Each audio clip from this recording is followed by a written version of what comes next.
여러분들 오스트리아 수도 비엔나에는요, 그 임페리얼 박물관이 있어요. 박물관이 있는데 그 박물관에는 세계적으로 유명한 이런 그림 한 점이 수장되어 있습니다. 로마 그 황제가 이 성당에 들어가려는데 주교가 성당 그 정문 앞에 서서 단호하게 황제를 가로막는 장면의 그림 한 점이 있습니다. 그 그림은 역사적인 사실을 그린 것인데요. AD 39년도에 데살로니가에서 로마의 이 통제를 반대하는 그 혁명 운동이 있었을 때에 로마 황제 디오도시우스 1세가 그 진압한다는 명목하에 1,500명이라는 시민을 무고하게 학살을 했습니다.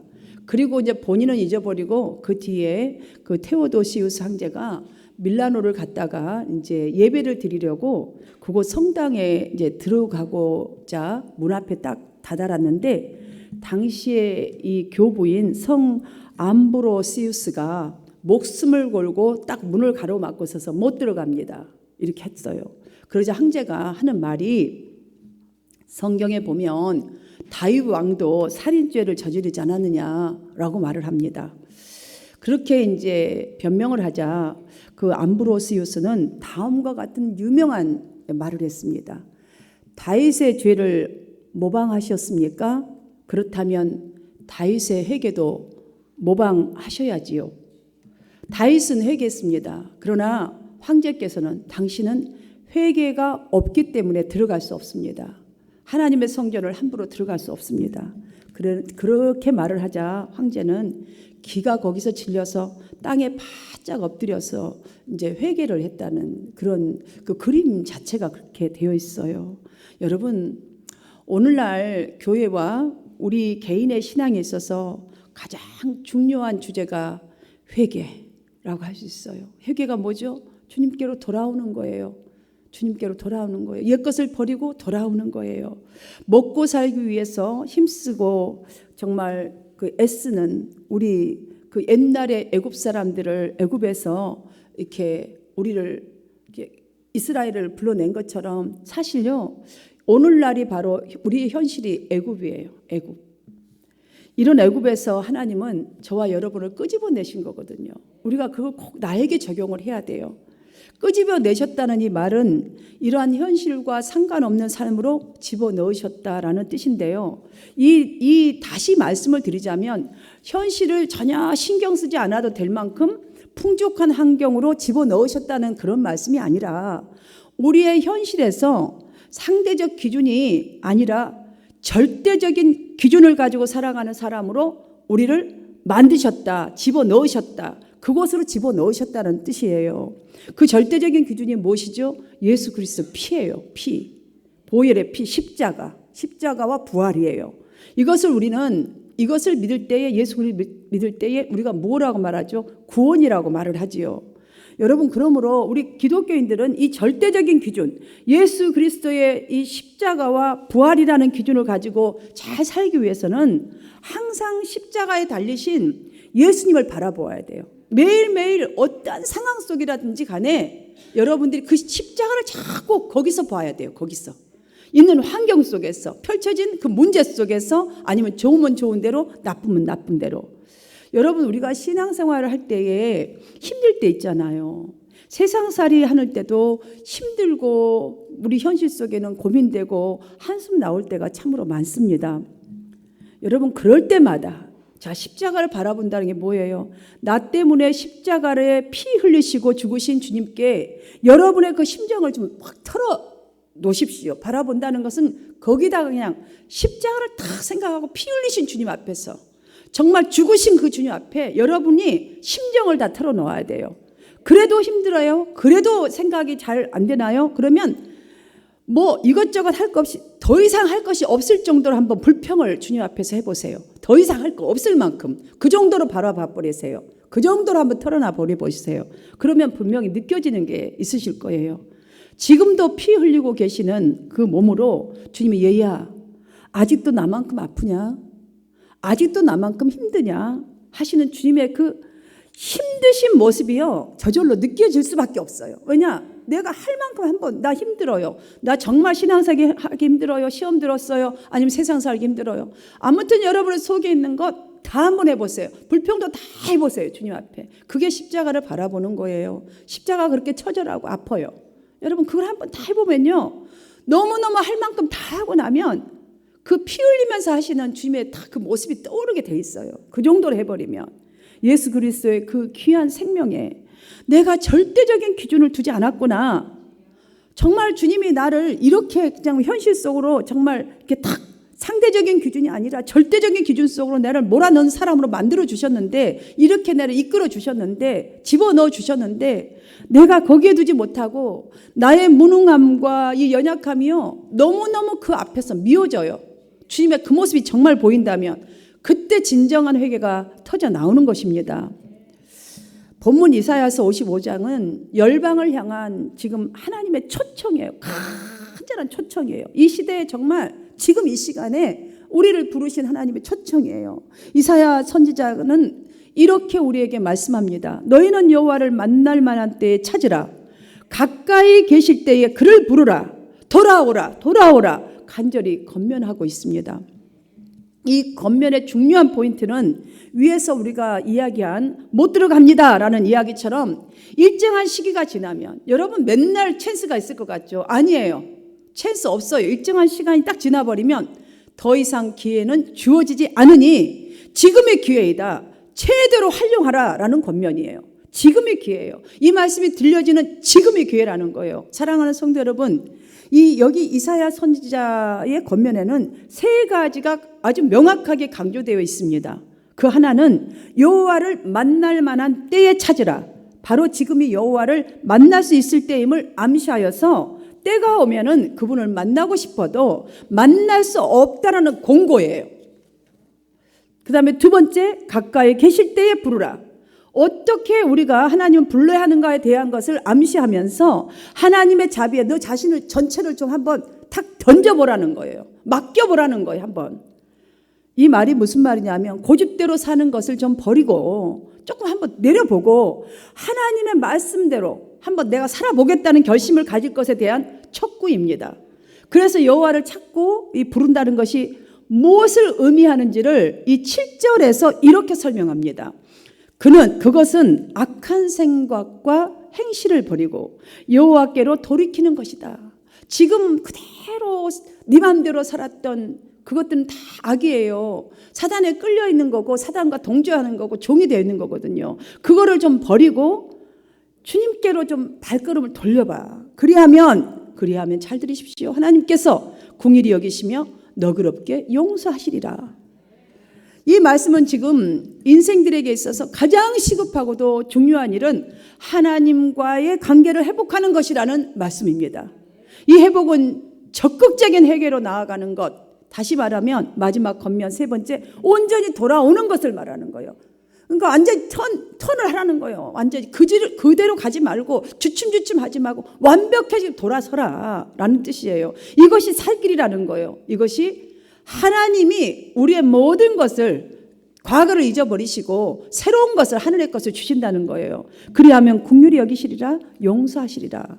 우리가 하나님 앞에 의로운 존재로 설 수 있게 된다는 답을 주고 있지 않습니까? 사랑하는 여러분, 새는 닳았을 때에 두드려라 라는 말이 있습니다. 새가 닳았을 때 두드려야 뭔가 만들어지잖아요. 원하는 게 만들어지잖아. 그때 두드려야 해요. 두드려야. 지금 말씀을 듣는 이 시간에, 말씀을 들을 때에, 지금 이렇게 어렵고 힘들다 할 때에 돌이켜야 될 때라는 거예요. 왜냐? 좀 더 식어버리면 완전히 마귀의 올무에 속해서 될 수가 없어요. 만질 수가 없다는 거예요. 다음에 기회가 있겠지. 내년에 하나님께로 돌아와서 열심히 해야지. 내가 마음 먹고 먹을 때 그때 내가 돌아와서 열심히 해야지.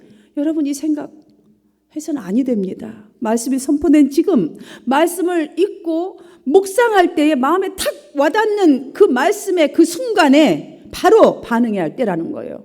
여러분이 예배에 나와야 될 그 시간, 일주일이면 24시간 나오는 거 아니잖아요. 새벽 예배 드리는 분들이 더 예배 잘 드려요. 새벽 예배 드린 분들 그 새벽에 4시 반에 일어나서 한번 나와보세요. 여러분들 아파 죽는다, 전 피곤해 죽는다 아마 그럴 거예요. 그런데 이거는 하나님을 만나버리니까 안 나오고는 안 되는 거예요. 내가 아무리 피곤해도 금요일 날 다 피곤하고요. 뭐 불금이라고 제가 예전에 누가 그랬잖아요. 그 얘기를 제가 배웠잖아요. 불금이래. 지금부터는 이제 위켄드 시작이라고 불금이라고 해요. 너무너무 이제 막 자기 맘대로 하고 싶은 시간인가 봐요. 여러분 이 시간에 예배 나오는 게 여러분 왜 나오겠어요? 자, 너그럽게 용서하시리라. 하나님 풍성한 것으로 정말 늦은 비와 이른 불을 주시고 내가 열심히 심는 모든 것에 소출이 있으리라는 이 말씀 약속이 하나님 약속이 있기 때문이 아닙니까?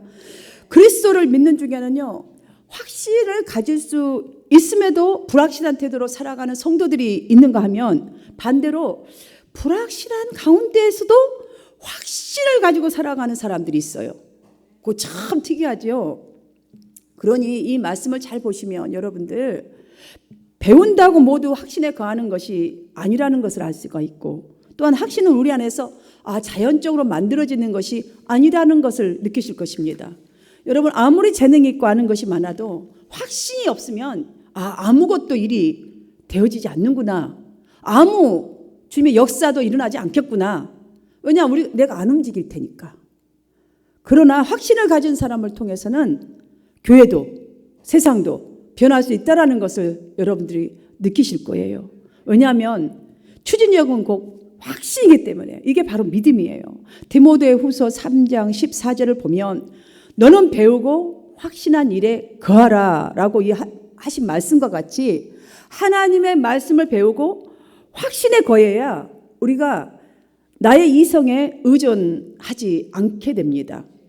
우리가 예수님을 믿습니다라는 고백, 우리가 예수님을 믿기 때문에 주여 주님 이러면서 기도하고 주님이라고 부르잖아요. 여러분 그런데요 다시 한번 잘 생각해 봐야 돼요.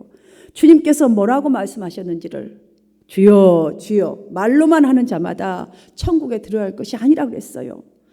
하나님의 뜻대로 즉 말씀대로 행하는 사람들이 정말로 나를 믿는 사람이요 천국에 들어갈 자다라고 이렇게 말씀하셨어요.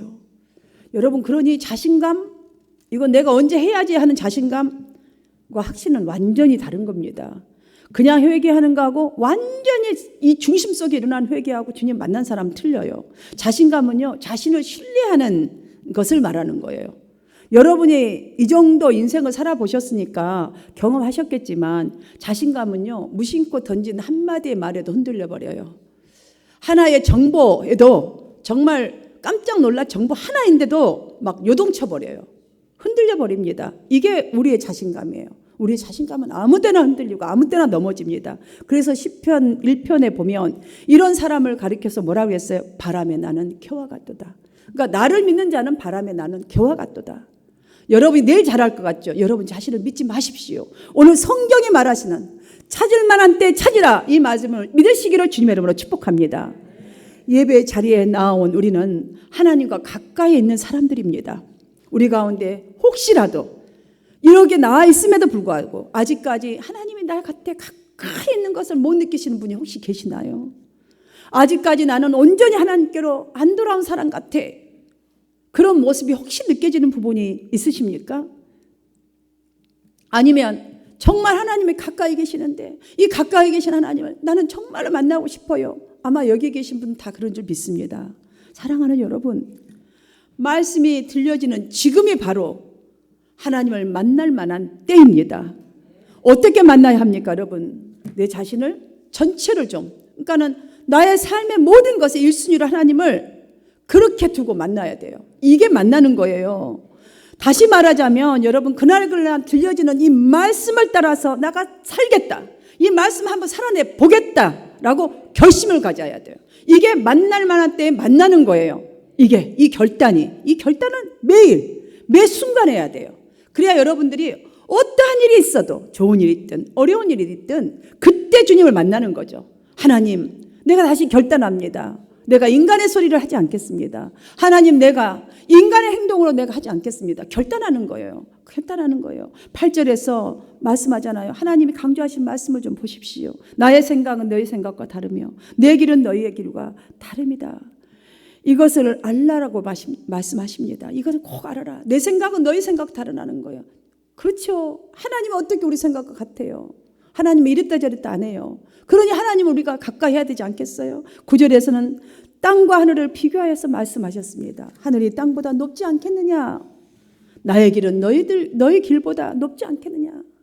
나의 길은 내가 계획한 것은 네가 목적한 것보다 너가 계획한 것보다 훨씬 높지 않겠느냐?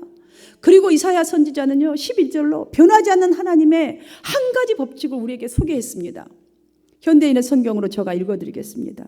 내 입에서 나가는 말도 나에게 헛되이 되돌아오지 않고 내 뜻을 이루며 내가 의도한 목적을 성취할 것이다.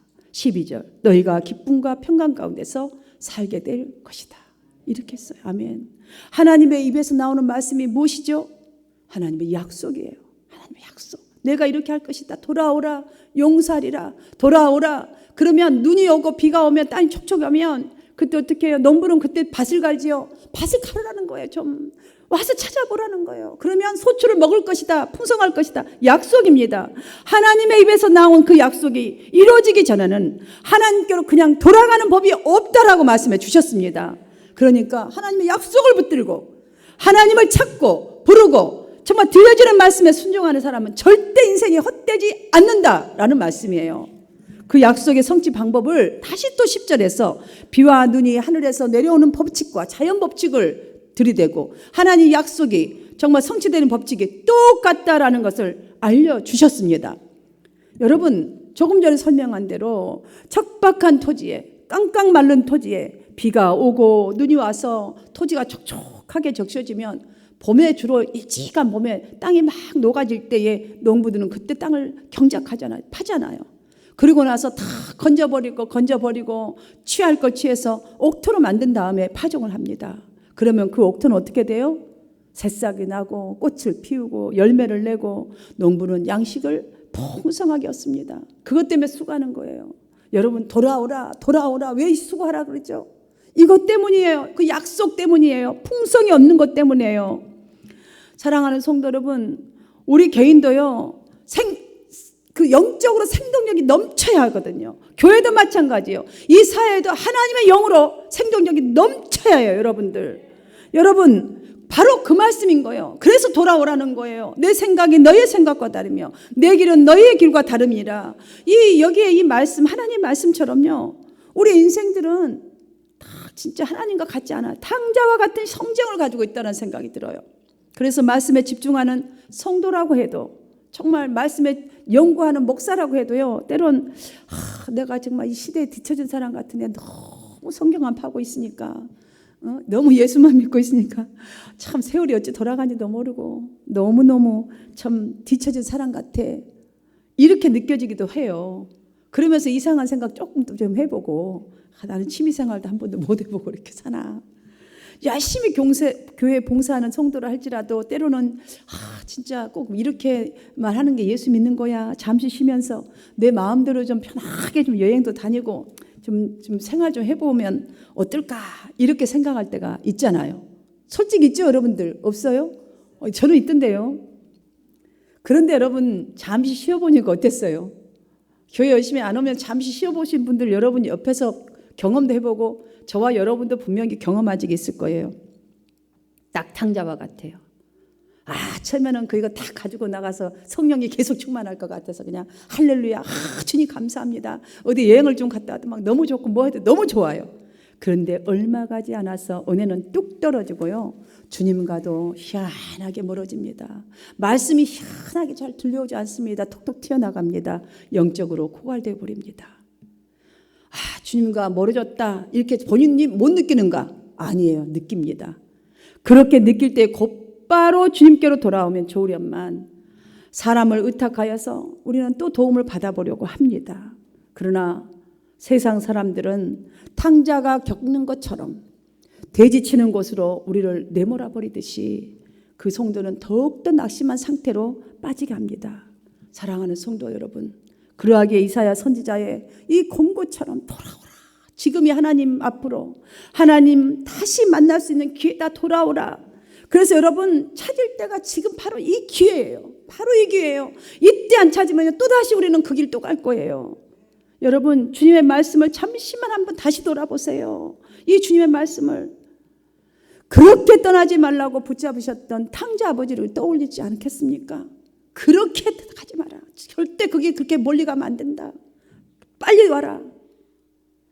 물론 탕자처럼 다시 아버지께로 돌아오려니 아들로서요 체면이 말이 아닌 것 같아서 또 마음이 심란할 수 있어요. 돌아올 때에 여러분들 우리 그 한 번 다 경험했어요. 가족 그러니까 교회 공동체 앞에 서려니까 또 면목이 없어요. 아이고 그동안 놀다가 또 이렇게 올라니까 생각이 마음 먹기가 쉽지가 않아요. 그래서 이 자리에 지금 못 나오신 분들 계실지도 몰라요. 그래서 갖가지 이제는 핑곗거리를 머릿속에 떠올리게 해요. 그래서 하나님께로 돌아오지 못하는 생각들이 아주 머리를 복잡하게 하면서 예배 자리에 와도 바위덩어리 같아요. 그래서 그 복잡한 마음 때문에 이것이요 바로 사단이 방해하고 있는 것을 알아야 되는데 못 돌아가게 하는 이런저런 핑계의 사단의 올무를 끊는 것이 바로 결단이에요.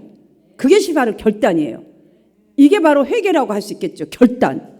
오늘날 우리 사회도 정치도 마찬가지고 교회도 개인도 사단의 올무에 걸려있는 것들이 너무나 많습니다.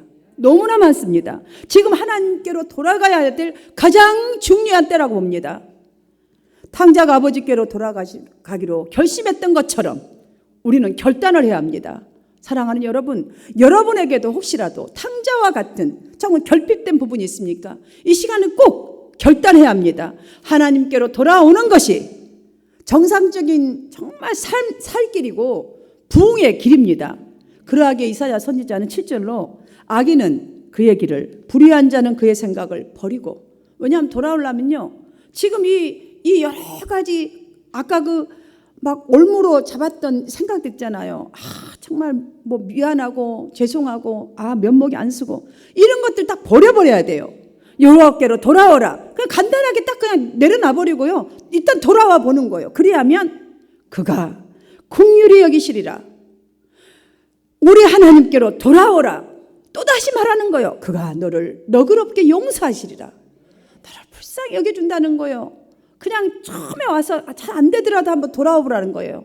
그러면 조금씩 열어보면 하나님께서 너그럽게 용서하시리라. 다시 긍휼을 베풀어 주시리라. 여러분 지난 닷새 동안 혹은 뭐 한동안 내 마음대로 생활했던 삶과 정말 우리가 이렇게 살아오다가요 전혀 다르게 오늘 이 말씀을 들었다고 이제 규칙적으로 예배 생활에 적응해야겠다 이렇게 해도요 참 처음에는 쉽지 않다는 것을 분명히 알아야 합니다. 이거 분명히 가져야 합니다. 여러분 막 내가 매주 금요일 나오니까 이제 한 번 쉬어야지. 여러분 한 번이 두 번 돼요. 그러니까 그냥 지속적으로 해야 돼요. 그러하게 결단하고 거룩하신 하나님과 교제하기 위해서는요 악인의 길, 불의한 생각을 버려야 합니다. 여기서 악인의 길이란 세상적인 삶의 방식을 말하는 거예요. 내가 하고자 하는 그 옛 모습대로 하고자 하는 그 방식을 버리는 거예요. 불의한 생각이란 세상 속에 살면서 그 물들기 쉬운 그 우리 현 시대에 정말 음란하고 유혹적이고 폭력적이고 뭐 물질주의적인 많은 등등의 사고 방식들 있잖아요. 주님과 반대되는 정말 예배하는 데 방해되는 모든 것들을 버리라는 거예요. 하나씩 하나씩 좀 버리면서 지속적으로 돌아오라. 여러분 자신에게 이 말씀을 사용하시기를 바랍니다. 바로 그 촉구예요. 자꾸 버리라. 그때마다 버리고 와야 돼요. 매주 주일날이면 주일대로 버려야 할 거 버려야지 주일 예배 드릴 수 있고 수요일 때도 마찬가지고 금요일 때도 마찬가지고 새벽 예배 다 마찬가지예요. 모든 예배. 여러분 집안에서도요. 묵상할 때도 마찬가지예요. 버릴 것을 그때 버리지 못하면 성경 못 읽어요. 기도 못합니다. 여러분들. 예수님을 믿으면서도 우리는 세상의 사고방식에 물들고 점령되어서 돈이나 인맥 뭐 거짓된 방법 등으로 문제를 해결할 때가 참 많습니다. 시시때때로 자꾸 크게. 왜 성경은 주님께로 돌아올 때에 한 가지 해야 할 일을 이 죄들을 버리라고 촉구하신 것일까요? 죄를 버리느냐 안 버리느냐 이것이 영적인 운명을 가르는 중요한 일이기 때문이에요.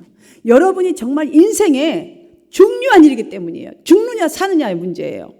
오늘 말씀을 받는 우리는 오늘 저는 12절 말씀을 여러분들이 꼭 이렇게 믿고 간직하기 바랍니다. 제가 12절 말씀을 다시 한번 띄워줄 수 있으면 함께 읽어볼까요? 시작. 너희는 기쁨으로 나아가며 평안히 인도함을 받을 것이요 산들과 언덕들이 너희 앞에서 노래를 바라고 들의 모든 나무가 손뼉을 치는 것을 느낄 것이다. 여러분이 주님께로 매 순간마다 예배 자리, 기도의 자리, 찬양의 자리 정말 그것으로 돌아올 때에 이 말씀 우리 삶에 이루어질 것을 믿으시기를 축원합니다. 그리고 여러분의 신앙을 계속해서 잘 유지하고 정말 더 멋진 신앙으로 열매를 맺는 신앙으로 성장하기 위해서는 하나님의 말씀을 듣는 은혜의 기회를 절대로 다음으로 미루지 마십시오. 내일로 미루지 마십시오. 여러분의 인생을 이끌어갈 이 약속의 말씀을 여러분의 가슴속에 매일매일 가득가득 채우십시오. 지금까지 그리고 주님을 가까이 한번 가보십시오. 그때마다 결단하고 계속해서 가까이 찾으십시오. 부르십시오. 올 한 해 정말 6월달입니다. 이제 후반기에 다시 주님을 찾고 또 찾는 우리 한마음교회 교회와 그리고 여러분의 이 모든 삶에 주님의 샬롬이 임하기를 주의 이름으로 축원합니다.